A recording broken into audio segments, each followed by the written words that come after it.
Welcome to OLC 4.0. This is Term 1B, Class 19. Today we're going to be looking at Assignment 28, Part B, and Assignment 29, as well as look at suffixes. It is Thursday, December 14th, 2023, and I am Jillian Percy. Our contact info.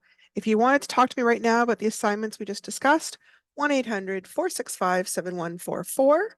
If you want to send me an email, jillian.percy@nnecschools.org. If you want to re-listen to a show, it is on YouTube at capital G, capital P, ERCY, space, capital W, AHSA.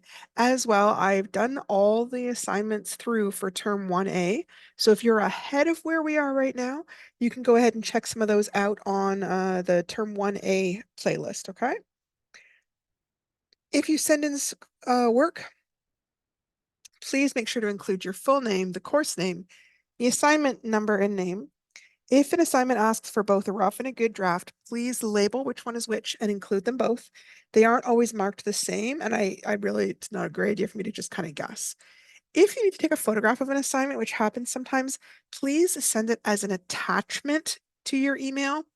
Don't just copy and paste it right into the body of the email. It's very hard for us to print that off and it doesn't show up properly on the computer. Okay. Today we will understand how a suffix works, study different types of suffixes, learn about the hooks advertisers use to appeal to their audience, examine ads to see which hooks were used and explain them, analyze ads to understand what audience they are targeting, describe ads in detail, look at Chapter 4 from Jimmy Comes Home, and if we have time, we will possibly look at Chapter 5 as well. Okay, so yesterday we talked about prefixes, which come at the beginning of a word and change its meaning. And today we're going to talk about suffixes, which come at the end of a base word and can change or modify its meaning as well. And some of them we see so often we don't even realize they are a suffix. For example, when we see a noun with an S or an ES, we usually know it means the noun is plural. That S or ES are a type of suffix. So that's why I wanted to kind of go over this. I know this is kind of the basics, but I just want to make sure we've got the basics down before I go on to the more difficult stuff. So you can make nouns plural the suffix. For most regular nouns, we simply add an S to the end of the word to show there's more than one. So bat will become bats, chair becomes chairs. For words that end in CH, SH, SS, or X, adding the S won't really work because it just sounds too similar. So for these words, we add ES, which often sound like as or as, like bench becomes benches, box becomes boxes, glass becomes glasses, dish becomes dishes. So it ends up having almost like an EZ sound. Okay. So some exceptions. Words that end in Y, we change the Y to an I and we add ES. So baby becomes babies, city becomes cities, ruby becomes rubies. A few words have unique ways of showing plurals. Often this is when they're borrowed from another language. As we talked about, English is really big on borrowing from a lot of different languages. So child could become children, woman becomes women, goose becomes geese, mouse becomes mice. So there are a few, these are what we call irregular words because they don't quite follow the rules. Now, we can also add suffixes to verbs. We can add ing to show that a verb's action is continuous or that it's happening currently, like right now. Jump would equal jumping, camp would equal camping. If the verb ends in an E, we just drop the E and add the ing ending. And the I serves just the same job as the E and shows the vowel is long or says its own name sound. So like becomes liking, Liking. Hate becomes hating, Hating. Take becomes taking, Taking. If it's a small one-syllable word with a short vowel, then we double the last consonant to help show the vowel is still short. So skip becomes skipping with two P's, swim becomes swimming with two M's, and hop becomes hopping with two P's. We can also use ed to show a verb is in the past tense. In other words, that the action happened in the past. So jump becomes jumped, land becomes landed, vent becomes vented. And you can hear sometimes it sounds like a D, sometimes it sounds more like ed, sometimes it sounds more like a T, but it's still all spelled the same way most times. Okay, it's usually the ED. If it already ends in an E, we just add the D. We don't add two Ds, two E's. So we get hate, hated, line, lined, fade, faded. If it's a small one-syllable word with a short vowel, then just like with ing, we double the last consonant to help show that the vowel is still short. So skip becomes skipped, hop becomes hopped. And again, we do have irregular verbs. Swim might become swam. Run becomes ran. Come becomes came. And again, this is in part due because we're borrowing a lot of these words from other languages, and in their languages, they don't add the ed ending, okay? So this is kind of one of those tricky bits in English that you have to kind of just memorize. I wish it was more regular. Some languages are very regular. English is unfortunately not super. So here you are going to look at the underlined word in the sentence, and I have highlighted the suffix. And you tell me what information is the suffix giving you. So he raced down the road. So we're looking at the word raced, and we're looking specifically at the D. What is the D telling us? Is that telling us it's continuous action, past action, or that it's a plural noun? Raced. It's telling us there's a past action. Okay, so I'm gonna just highlight that. The trees are beautiful. Trees has been underlined and they've highlighted the S. So what information is the S giving us? Huh. So usually that happens right away. I don't know why it waited so long. Sorry, friends. I'm just going to kind of keep on talking here, hoping this works. How are you guys getting ready for Christmas? I have not put anything up yet. How about you guys? All right, trees. The S, what is the S telling us? Is it telling us that there's continuous action, past action, or is it a plural noun? Well, as we first discussed, S means it's a plural noun, in this case anyways. The goat is jumping down the mountain. So jumping is our verb, and the ing, what is the ing part telling us? Is it continuous action, a past action, or a plural noun? Well, we know jump is an action, so automatically it's going to be one of those continuous action, right? A second, there we go. The boy dreamed as he slept. Dreamed is our word, and what does the ed tell us? Continuous action, past action, or a plural noun? Well, ed tells us that it is a plural noun. And a lot of times we're aware of this, but can't always put it into words, right? So what I'm trying to do is call your attention to something you probably already know, but may just not be aware of how you know it, right? Many cities have skating parks. Cities is our word. IES is our suffix. What is it telling us? Is it telling us that there's continuous action, past action, or a plural noun? In this case, it is telling us that there is a plural noun. They're talking about more than one city. Okay. So now we're going to look at assignment 28, part B. This is the advertisement awareness poster. So on the next few pages are examples of common attention-getting hooks that advertisers use to get you to relate to their product. And your task is to select an ad from part A and make an advertisement awareness poster. Around the ad or on the ad itself, indicate which of the hooks in the pages that follow are present by writing down the name of the hook. So for example, beautiful people for ad A in assignment 1. Most ads will contain more than one hook, so be sure that you read the hooks below carefully and choose at least 3 or 4 that apply. Explain how the hook functions in the ad you've chosen. See the example on the next page. So here we go. This is a girl in a red dress advertising milk. And here are some of the hooks. Famous people. Using this famous singer in the ad makes the audience think, well, if she drinks milk, it must be good. I'm going to drink milk too. Femininity. This woman is very feminine. And if I drink milk, I will be too. Sex. The girl in this ad is wearing a sexy red dress and looking suggestively into the camera. Um, Beautiful people. She makes drinking milk look glamorous. Testimonial. She is claiming that she drinks milk, so I should too. Vague promises. Now, the ad says that some studies suggest, which is not the same thing as saying that milk does help you stay slim. Your ad should look nice and neat as well, okay? Not just scribbles. Even if you're not typing it, you can write as neatly as possible. And you can see they didn't just write the name of the hook, they didn't just write femininity. They took the time to explain how the hook connects to this specific ad. So, for example, with the famous people hook, they've explained, well, using the famous singer in this ad makes the audience think, well, if she drinks milk, it must be good. I'm going to drink milk too.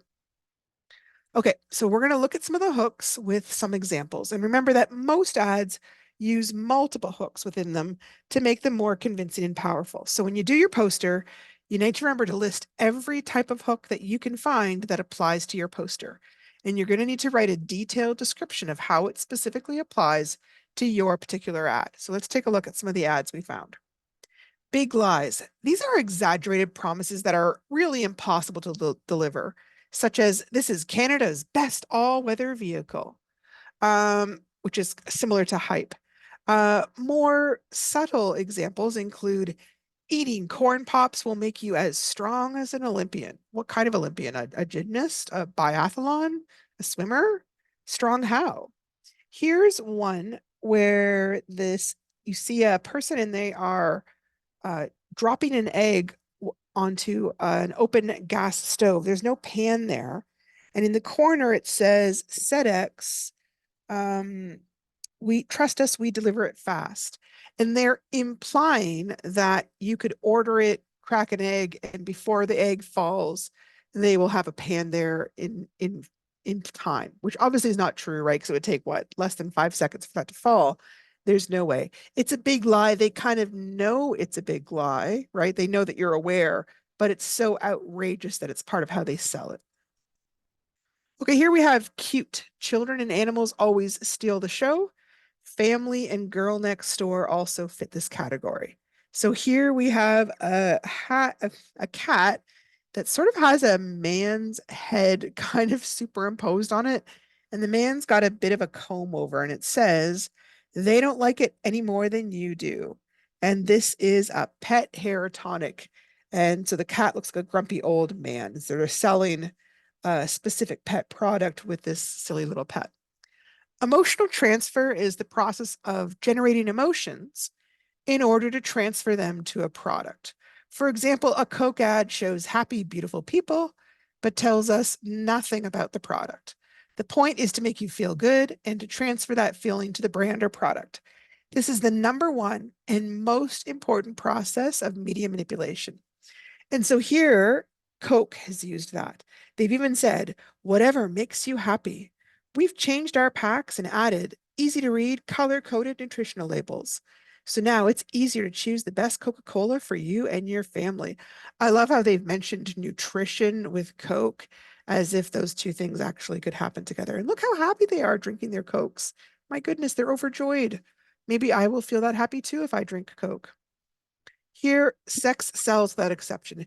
Anytime you're seeing a gorgeous person half naked next to a product that has nothing to do with bodies, they're using sex to sell. So here we have Budweiser beer, and they don't really say anything at all about Budweiser beer. Maybe there's something down there in the tiny little print, but we have this absolutely stunning model with perfect muscles. She's got a six pack and everything going on here.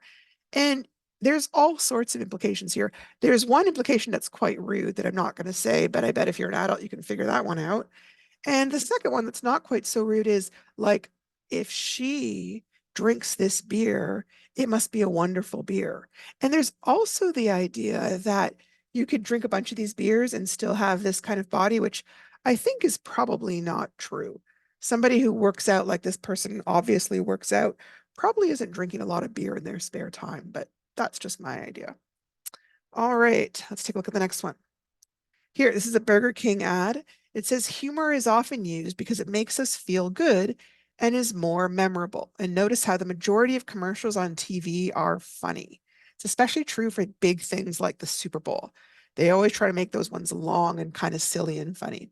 So here we have Burger King flame grilled since 1954, and they have like the buildings being flame grilled kind of as a joke to go along with the idea that their hamburgers are on fire, I guess.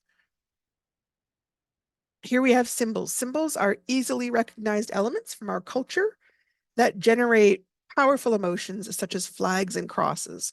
So here it says, if all you see is the peace sign, you're probably not ready for a Titan. So, and there's an example of I think they're selling motorcycles. There's some ad copy down here. It's a little bit too small for me to read. Sorry, friends.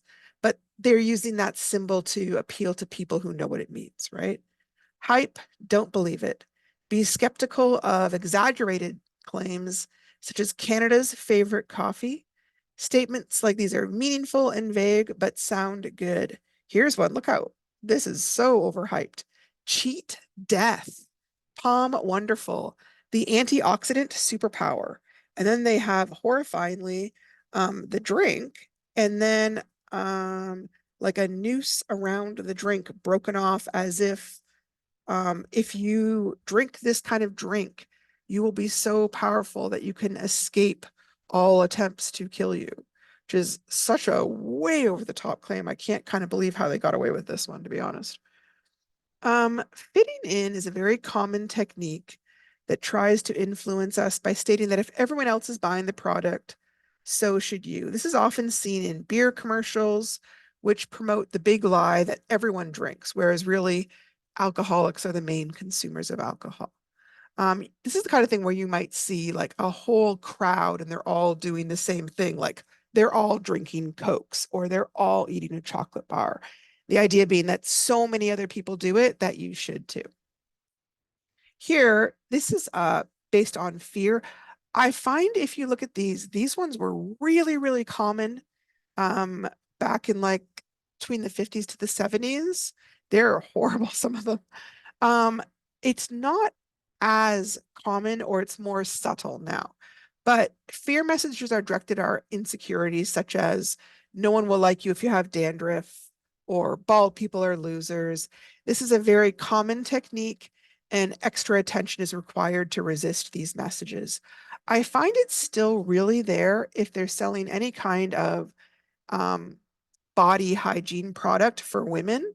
It's really common. So here they're selling Sure deodorant, and she's looking like, oh, dare you take my coat off? If you take my coat off, are you guys all gonna suddenly smell how horrible I smell because I haven't used the right deodorant? And so they're trying to play on your fear that you're gonna seem ugly or unlovable or undesirable if you don't use their product. Okay. Vague promises are a lot like that big lie kind of thing. Might, maybe, could. Those are kind of wishy-washy words, right? They're red herrings that divert our attention. Super glue may heal cuts better than band-aids sounds absurd, and you will often hear claims as preposterous this, and it would still be true because it can't be disproved. They only said maybe, might, could, and because those words imply possibility, not certainty, if you tried to take them to court over it, you wouldn't really win anything, right? They've kind of covered themselves by being so wishy-washy. But some people hear those words and don't realize that they aren't really promising anything. So here is an example. It has 1 meter squared of AIP treated grass is comparable to the air purifying effects of one mature tree. Well, what do they mean by comparable? They make it sound like it's equal, like it's the exact same, but they don't say that, which makes me think that it can't possibly be the same.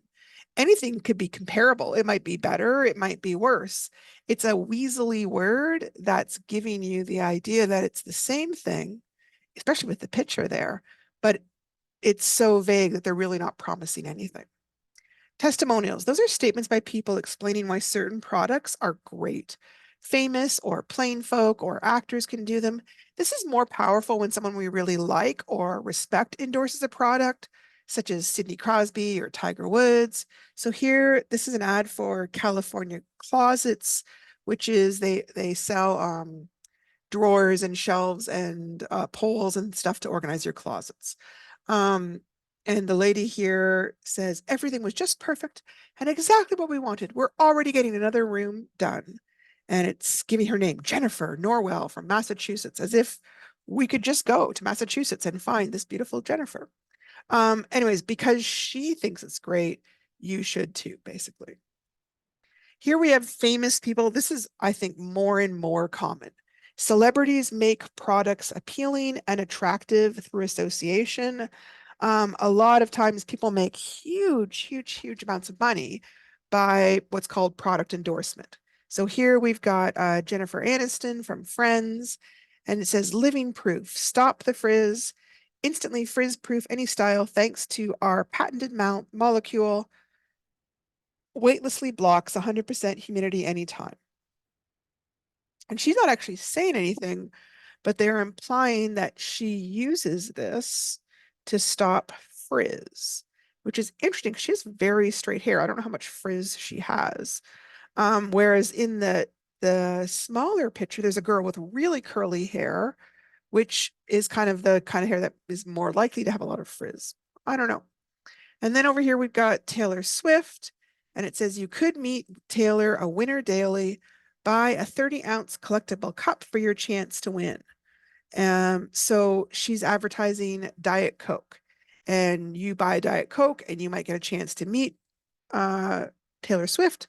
And also, the idea is that, of course, Taylor Swift drinks Coke, and as always, then you should too.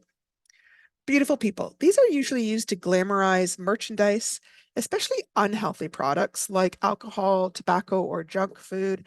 I would say also clothing, perfume. Models and actors generally have rare body types. Like they're often much taller than most people. They're often much skinnier. They don't usually represent the average people. And idealized notions of beauty are constantly changing. Compare, for example, Marilyn Monroe's body to a contemporary actress or model. If actually, if you did something like, models through the ages, models in the 60s and 70s were bone thin, really like almost frighteningly thin. And then certain different silhouettes like big shoulders became popular, and then an hourglass figure, and then more of a pear shape. That constantly changes, but what it creates is this kind of shifting finish line so that women never know, okay, what's going to change next? What part of my body is suddenly going to become unacceptable? Whereas if we're here, you see, here's this perfume. The guy looks gorgeous, the girl looks gorgeous. And the idea is that if you wear this perfume, you will also have gorgeous people wanting to kiss you like she's kissing him. Ordinary people are people that might be just like you or me. And this is common in ads that stress community or family, like with Walmart. Here, this is an insurance plan. And I do find insurance plans almost always use ordinary people. They want to appeal to people who feel like, oh, that's somebody who's just like me. They look average and ordinary. And if they feel like it's solid, then I trust them. This is one case where somebody being famous might not be helpful because be like, oh, well, you're rich, you don't even have to worry about insurance. But for someone like me, I've got to worry about it. So there's an example of that. Here we have it's easy. Simple solutions are often used to convince us that a product will solve our problems, such as bald spot hairspray will get you a date, or doorknob disinfectant wipes keep us healthy. Larger ideological messages are common as well, such as cars enable us to conquer nature. So here we see a green background and a girl holding her reusable grocery bag, which is filled only with fruits. And it says, plastic and people. Plastic has facilitated so many instances of innovation, so it's difficult to avoid it altogether. Here are a few simple ways to reduce plastic pollution all over the planet. simple solutions to reduce plastic waste. Now, interestingly, they don't kind of say what the solution is. Are they selling those type of bags or are they selling something different? Because over here it says Eco Bath London. So what's being sold? I don't know, but it's simple and obviously clearly very easy to use. Femininity, that's another gender stereotype used in a variety of ads, from teen makeup commercials to alcohol ads.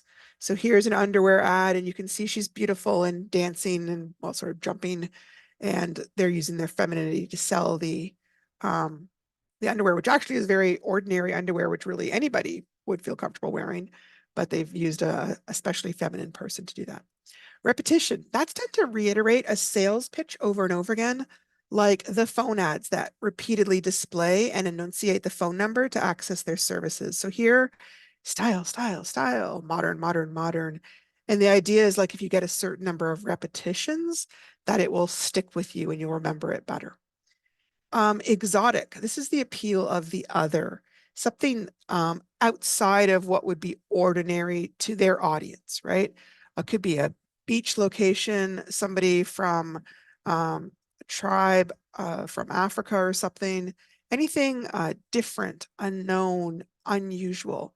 It's often meant to hook you with the idea that using that product will either make you unique and out of the ordinary, or it will give you a unique and out of the ordinary experience. Like here's a guy and he's just smoking, but he's clearly kind of smoking on safari, very rugged looking.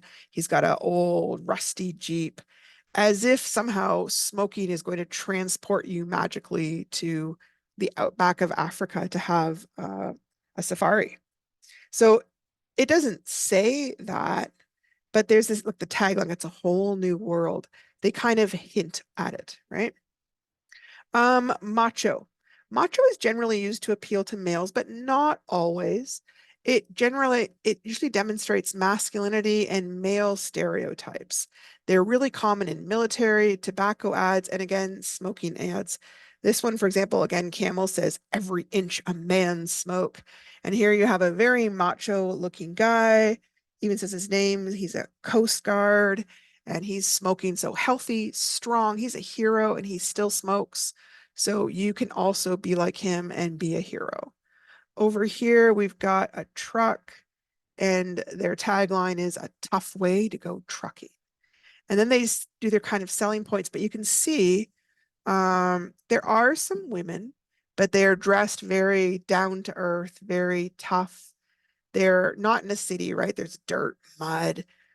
They're really trying to appeal to that kind of macho category. Free lunch offers you something in addition to the product, like buy one, get one free or tax cuts. Freebies constantly hook us, but there are always hidden costs. Rarely is a thing truly free. So here is, I think it's McDonald's ad, buy one, get one for $1, limited time deal. And they're trying to get you to come in and buy one and get one. And some people will do that and really will save, but other people, what'll happen is if you bring your whole family there, the kids won't necessarily want those ones. They'll want something else, and you'll end up spending more money than you would have if you chosen to just eat at home, maybe. Then we have the good old days. Images, fashion, film effects, and music depicting specific eras as subcultures are meant to appeal directly to the demographic represented in the ad. For example, with classic rock music. And here we've got Beads Are Back. And they've got kind of a hippies 60s vibe going on here. Got the very weathered brown wood. Brown was a huge color. Natural wood was huge in the 70s. And then very sort of hippie style beads. Our refined take on nostalgic jewelry trends.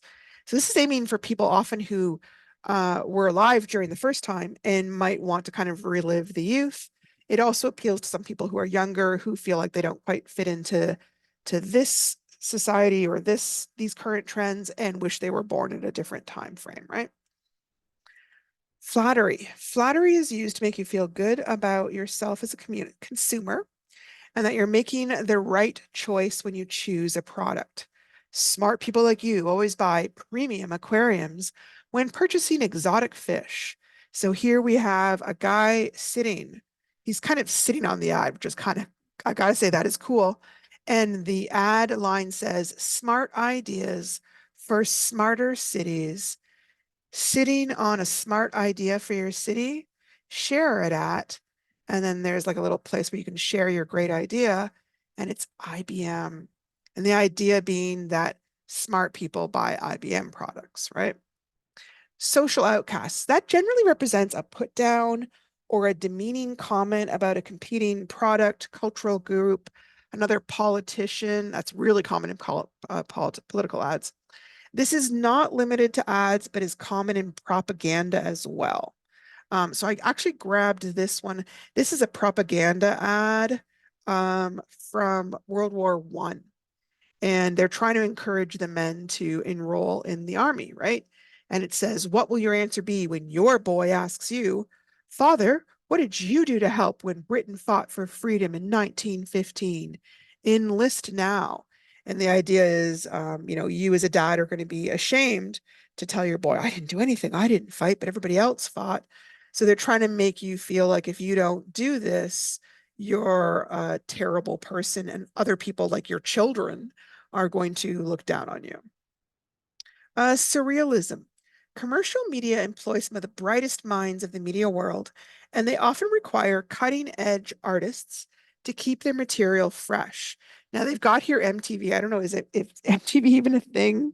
Isn't it long since past? MTV was, when I was a kid, the new, fresh, modern music channel, and everybody came home from school and watched to see all the cool new music videos. I don't know if that's really a thing anymore. Often, as a reflection of how unreal the fantasy world of media is, you will see juxtapositions and dreamlike imagery that make no sense because the advertisers just try to get your attention by presenting something strange and different, and sometimes something beautiful, but it doesn't necessarily mean anything. So here you have a picture of a carrot, and it's on top of a cutting board. And the knife is apparently so sharp, it's chopped right through the carrot and the wooden cutting board. And their tagline is sharper than you think. And that's surrealism, right? It's not real, and everybody knows it's not real. Nobody buys that knife thinking it's actually going to just chop through wood. But it's that giving that kind of dreamlike image to sort of capture your attention. Okay. So here is an example of one of these kind of things. I grabbed one of my previous ones, and here's an example of how my poster might look. I would probably have the ad in the middle so that I've got room to write around it. You could even shrink it down on a photocopier if you're able to, or if you're handy with computers, you can take a picture of it and shrink it that way. I've called it my advertising awareness poster, so I know what it is. And then I've listed all the different hooks that are existing or that I could find in this ad. And I tried to sort of point to where the areas are so you can see. So up here, we've got good old days, reminding you they've been around since 1954. Flame grilled since 1954. Because for some people, if it's been around longer, then it's probably better. Here, there's also that humor that we talked about. Their catchphrase is flame grilled since 1954. They're making a joke about how they use real flames on their burgers so that their buildings have a greater chance of catching fire. Apparently, this was actually a thing at some point.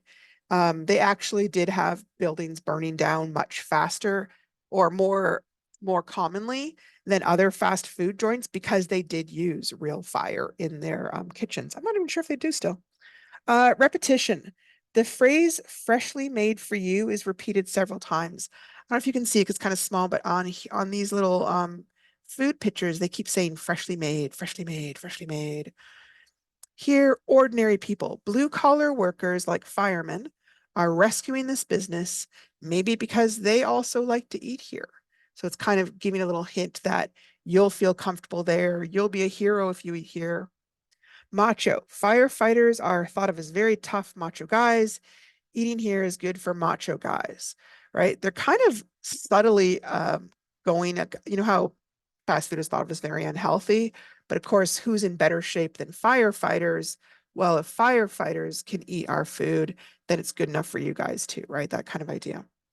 I tried to make sure I got every hook I could think of, and then I tried to explain how the hook relates to this specific image, okay? So I wouldn't have just put macho, this appeals to macho people. I explained why I thought macho really works, okay? I will be looking that you've included as many as you possibly can that make sense. Don't include things that don't make sense.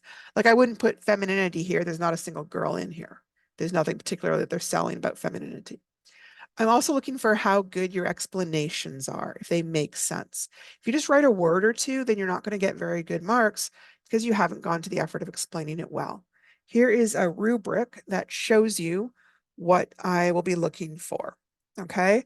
So first of all, the poster needs to be nice to look at. They talk about this right here. If the poster's disorganized and messy, that's a level 1. Poster's somewhat nice to look at, level 2. Poster is nice to look at, level 3. Poster is very nice to look at. And then communication. How does the hook function? How the hook functions is not communicated. It is communicated. It's communicated well. So here they just forgot to add anything. Here, maybe you got a word or two. Here they've explained it. Here they've gone really thoroughly explained it. Thinking and inquiry. Only one hook that applies to the ad has been explained. Some hooks that apply to the ad have been explained. Many hooks that apply to the ad have been explained. Or all hooks that apply to the ad have been explained.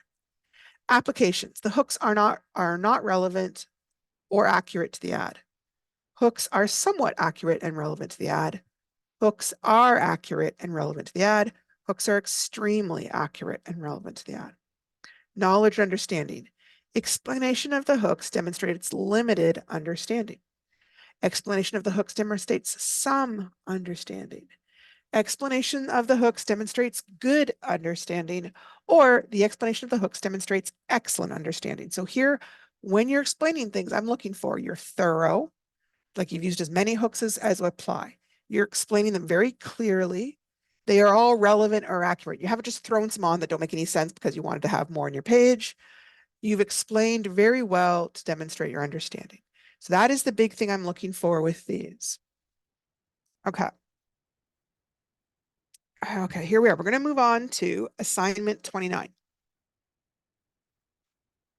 Assignment 29 is called What Are They Selling? It's worth 14 marks. There are 2 different ads. You don't have to do the assignment for both of them. You just pick one. So either you pick the girl in the red dress or you pick the green guy. And the reason I mentioned this is because they listed the questions right next to each ad. And I initially thought, oh, that must mean the questions are different. But when I looked at them, they really weren't. So it's the same questions. That doesn't change. For some reason, they also forgot to include with the green one, they forgot to include how much marks each question is worth. So I'm not sure why, but that's kind of confusing too. They are both selling the exact same product. They're both selling milk. Okay. And down here, you can see the tagline is got milk. Yep. Question 1 is worth 5 marks. Question 2 is worth 4 marks. Question 3 is worth 5 marks. And again, you can pick whichever one you like. It does not matter. It doesn't really change anything because the answers will be whichever one you find easier to explain, I guess, is the best way to pick. Number 1 question says, use your own words to explain the message in this advertisement. Is the product itself the most important thing in this ad, or is it the image of the product more important? Explain what you think and why. So this question is worth 5 marks. This would mean you want to try and write at least 4 or 5 sentences to answer the question. I find this one is kind of hard for people to understand, so I wanted to go into a little bit more detail about what they're trying to ask you. When they're saying, is the product is what they're selling, or is it the image? So here, think about first, is the product they're selling displayed in an obvious manner? Here's a car ad, and you can see the ad is the car is the main thing. Here is a Wendy's ad. The Wendy's food is the main thing. So here, the product is the most important thing. It's obvious what they're selling, and that's what they're focused on. Here, I'm not 100% sure what they're selling in either one of these. Maybe they're selling clothes. I don't know what they're selling here. Oh, it's Ford. How are dogs related to Ford?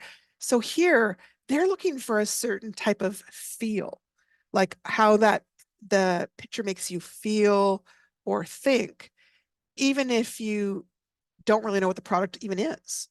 Sometimes you look at an ad and think, "Ooh, cool picture," but I have no idea what they're trying to sell. That is an ad that's trying to sell an image rather than the product. So for United Colors of Benetton, they were really well known for having racially diverse models at a time when that wasn't really common. And so United Colors of Benetton was kind of their tagline, and they always had very, very colorful ads. I've never went into Benetton store to see if their clothes were that way too. You can see this is a very 80s kind of ad with the colors. This with the Ford, I can't really tell. I'm going to try and expand it. I'm not even sure what they're selling here. So that our little friends can become more visible. Oh, there's a tiny little word here, Ford rear view camera. Wow. Okay. So they're saying you should buy Ford because we care about animals, because we made sure that we have a rear view camera where you could see if your beloved pet ended up behind the car instead of in front. But you had to really kind of look to figure out what on earth they're trying to get at there. So that's selling the image. That's where the image is more important than the product. Okay, question number 2. Who do you think the target audience for this ad would be? And explain why you think so. What clues or details in the ad make you feel that way? Now, we talked about this yesterday, right? Advertisers, it costs loads and loads of money to do magazine ads, uh, radio ads, TV ads for sure.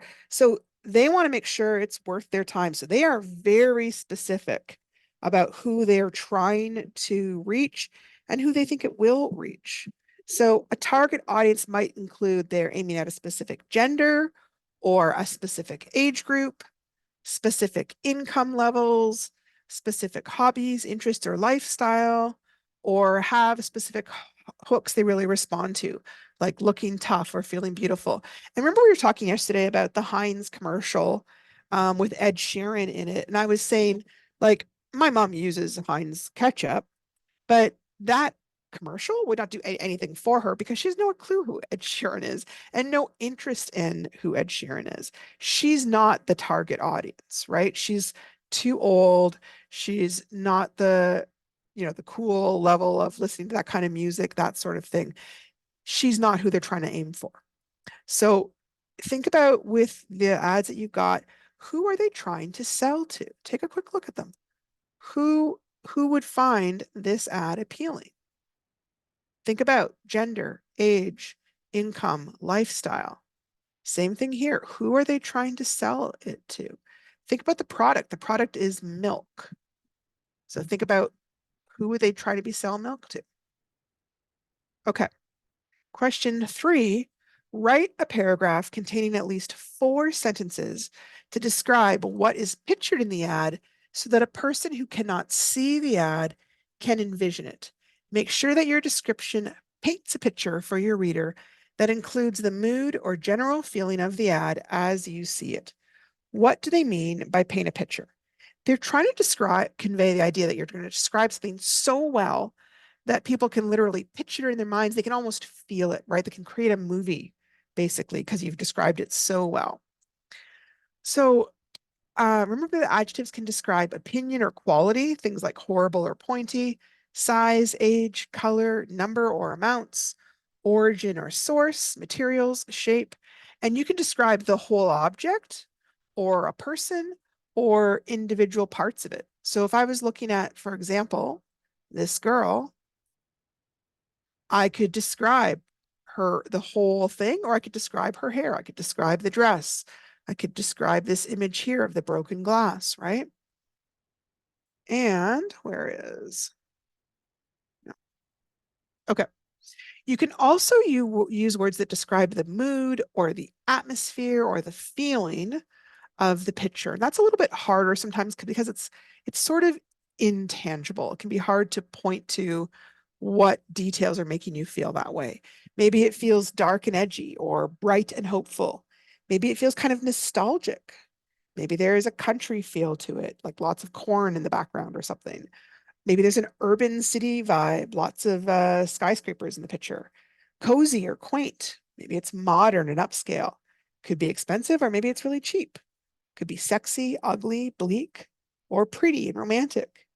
Vintage, hippies, 50s, retro, dreamy or peaceful or harsh. There are so many words that can give you an overall feel for how an ad, um, what they're trying to make the viewer feel, I guess, or make the viewer feel about the product. Okay, so let me give you an example of good description versus not so good description. Example one is there's a dog in the bathtub getting a bath. Okay, that I really can't picture much of anything. And if I do, I'm going to picture the dogs that I know and that I've owned. And you might own a completely different dog. So I might be picturing a beagle in a bathtub, my crazy beagle that had one brown eye and one blue eye. And you might be picturing a husky, or maybe you're picturing a little tiny puppy. So there's not enough detail there for us to know what is being pictured. Here is a more detailed example. There is a big brown dog in a white bathtub. He looks sad and maybe a little scared. His tail is tucked between his legs. He is looking up at you with big brown eyes, like he is begging you to rescue him. Okay, so let's look here and see, does this match our description? Ooh, that does not sound like this. He's not big and brown, and he's not in a white bathtub. Let's take a look here. Example number 3. There is a little white dog in an aqua bathing dish, because it doesn't quite look like a bathtub there. He looks like a puppy, and he is white and fluffy and has his tongue sticking out. There are bubbles and what look like clouds all around him.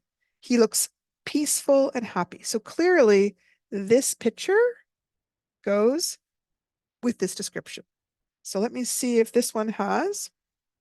Oh, oh yeah, look at this guy. Oh, wait, sorry, he's covered up. My apologies. Hang on. Oh, I hate when that happens. Okay. Yeah, there you go. Oh, big brown dog in a white bathtub. He looks sad, doesn't he? And his tail's between his legs and he's all kind of curled up. So these two are more detailed. I slowed down. I described the dog. I described the bathtub. I described their expression. I talked about his tail. Here I talked about his fur and his tongue sticking out. Um, Here I looked at the background because I thought the background was really relevant. Here I didn't. I really kind of focused in on his eyes and what I felt like his eyes were saying. So that's what we're talking about. You can be looking at the big picture or you can be looking at some of the details. So really kind of focus in and try and describe the details for this one. Okay. Let's see here. Okay. So we're running close to the end of time. So I'm going to kind of just switch to the novel here. So going to our novel, Jimmy Comes Home. This novel is full of difficult topics, right? This is a high school course and a lot of people are adults, so we weren't worried about it. I know that it handles some challenging subjects. Some of them may be topics that you've dealt with your friend and that some of your friends may have dealt with. And sometimes it can be really reassuring to see your life reflected in the novels you read. But sometimes we like to read for escapism, and we don't want to deal with real life issues in the novels we read. That's why superhero movies are so popular, for example. For those of you who feel that way, reading this novel can be a real challenge. And I just wanted to offer you some encouragement for continuing to do so in this course, even though it is hard. Tackling this course can be a challenge. It just is, especially if you've been out of school for a while. It can be hard to get back into the swing of things, especially if you didn't really like reading or writing in the first place. So I am very proud of anybody who's made it this far in the course. You are now at the halfway point. Do not give up. Anyone so far who's been able to get to this point absolutely has all the writing skills they need to get to the end of this course, okay? Chapter 4. Let's talk about chapter 4. The chapter opens with Jimmy talking with Wayne and Gary about drugs and gas. And they explain how they're making money with selling drugs. They stay at the cabin for 3 days doing pills and homebrew and then gas. And then they also brought some girls to the cabin who were high on drugs. They think they hear the cops coming finally. And so they tell Jimmy to run so he doesn't get caught. The other guys stay behind partly because they think they'll get caught no matter what, and partly because they don't think they can outrun the cops. Jimmy runs, but he's very confused. It takes him 3 hours to get back to the house. His grandmother is there when he arrives, but won't look at him. She is out of the house by the time he wakes up. He decides to head to school. He gets called into the office to get questioned by the police. Oh, okay. He denies taking the pills, but admits he was up in the cabin for a little while. They warn him that this is his last chance to straighten up. I'm just going to take this because I didn't realize I'd done it twice. Sorry, friends. That happens sometimes when I'm working. He heads back to class and his teacher talks to him. She is trying to encourage him to take some math work home to work on, but she thinks it sounds crazy because he's never taken homework home before. He doesn't understand why anybody would take homework home. Teresa, his old girlfriend, was waiting for him. She tries to talk to him, but he refuses to talk to her. He heads out the back door of the school and he heads for the bush. He feels very suicidal and he dreams about his dad. And then he walks home to his bed. He still feels very foggy from all the drinking and the drugs. Okay. I am gonna, before we kind of go on, go back to this, which we talked about yesterday. Okay. If anything we're reading starts to feel triggering to you, starts making you feel like you are having self-harm thoughts or suicidal thoughts, there are all sorts of crisis lines that you can call out to. 1-855-242-3310. We also have 1-833-456-4566. There's one specifically for women that has 14 different languages. 1-855-554 dash heal. The Métis Nation of Ontario has a 24-hour mental health and addictions crisis line that's available in French and English. And then we have the Natig Healing Lodge and Learning Center, 705-534-3724. And then the Fort Frances Tribal Area Health Services. You can also obviously talk to your nursing station, talk to a friend, call the emergency area. Your health and your mental health is important.